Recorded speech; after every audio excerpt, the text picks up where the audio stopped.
Hujambo mpenzi mtazamaji na karibu kwenye habari za sasa.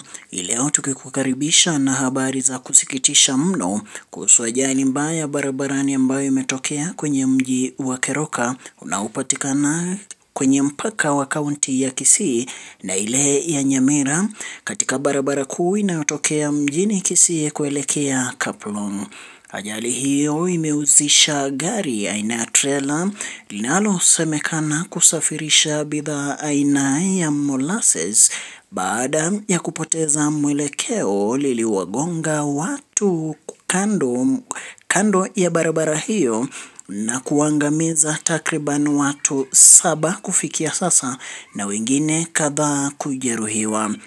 Aidha, kwenye habari tunazopokea hivi sasa ni kwamba waliojeruhiwa wanaendelea kupokea matibabu kwenye hospitali mbalimbali kwenye mji huo wa Keroka.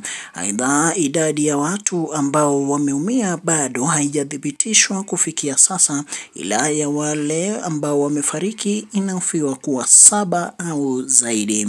Habari hiyo inazidi kutujia moja kwa moja kutoka mji huo wa Keroka, na zidi kutufuatilia ili tukupe habari zaidi kufikia sasa ni kipi ambacho kimetendeka.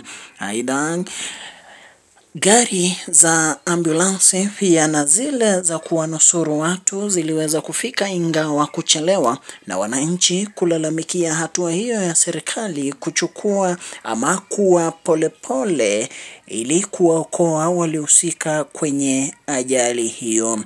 Madereva pia wameraiwa na wananchi pia na serikali kuwa waangalifu katika msimu huu ambao umekaribia. Aidha, msimu wa Krismasi unapokaribia, madereva wameraiwa kuwa waangalifu barabarani.